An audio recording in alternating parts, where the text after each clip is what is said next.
A lot of you guys probably are running into the same issue with your axle nuts not coming out.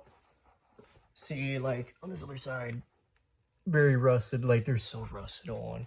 But the solution that I basically found out was to simply get a torch, heat it up, 32 millimeter socket, breaker bar. It's literally just a cheap Walmart one. And a long jack handle, and it should come right out. I'll show you guys on the other side. All right, here on the other side, there is a little divot in the actual axle nut that you do want to punch out, just so it can freely spin. So all I have here is a flathead and a hammer. You're gonna put it on that little divot in the nut, hammer it out.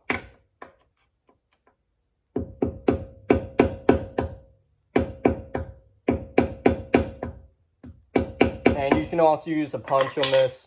I would probably more recommend a punch so it doesn't split the nut itself, but it doesn't really matter because I'm replacing these with new nuts. What you want to do is grab your torch, heat it right up.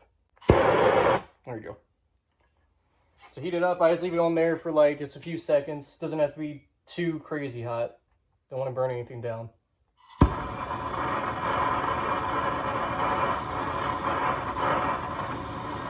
Hold it pretty close too.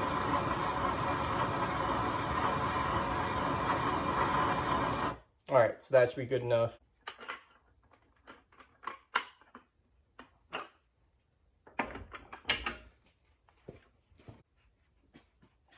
Put all your weight on it.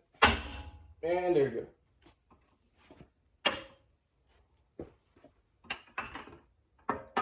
Give it another little spin.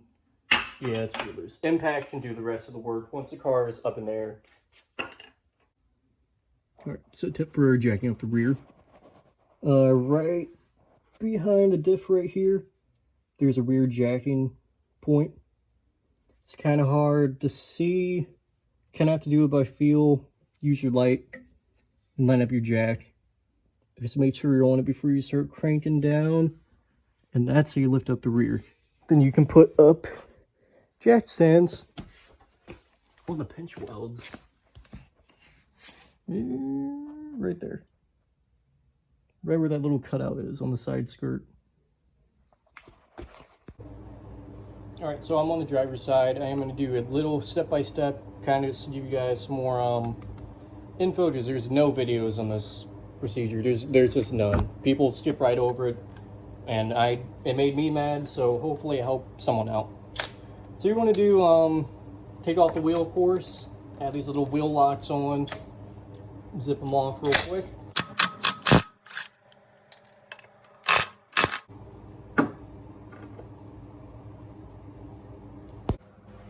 All right, so here you can see your drive shaft right there.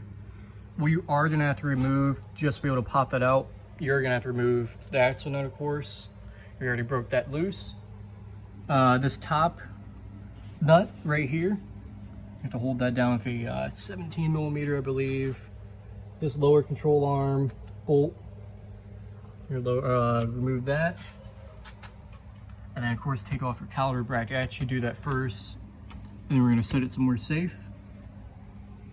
And then there's going to be trailing arm bolts at the bottom, and then I don't know if you can see this arm right here.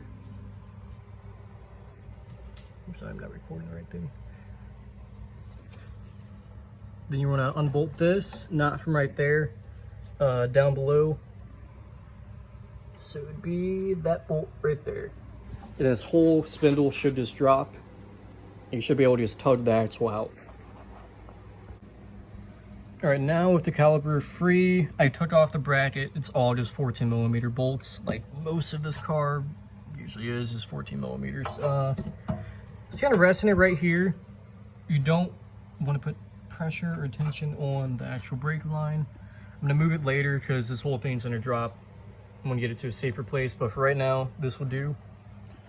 So next up, take our 32 millimeter socket, our impact, zip off the axle nut.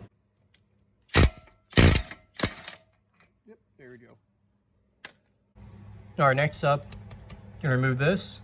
I believe it is 17 millimeters on both sides. All right, now that this is free, drops right out. Another thing I'm gonna do is take off this bracket for the speed sensor, because you really don't want to break this. That's annoying to replace. So it's just a 10mm. So loosen that up. All right, now we do want to lower this trailing arm. So what you want to do first? Okay, first things first, you do want to take out the bolt right there and the bolt right there, both 17mm. But first, what you want to do is remove this little parking brake bracket. That's a 12mm. All right, as you can see, we got a lot more wiggle room to work with. So you almost pull the axle out from this point. What you want to do now, you want to remove this bolt, this one. All right, after you have these two removed, we do have one more over there, but first what you want to do while it's at this position, you do want to use your hub puller to ride on like that with 3 lug nuts. Crank down on that and it should pull the axle out of this spindle.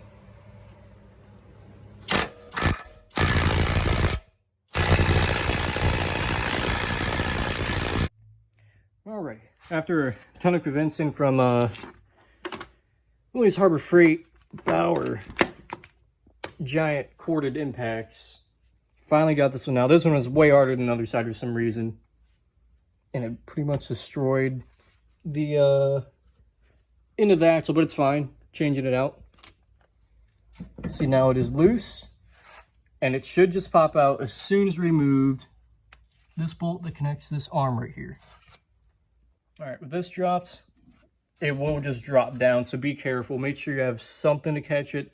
In this case, I'm just doing something kind of stupid, but it caught it. And pull this right out pretty much. It may take some convincing.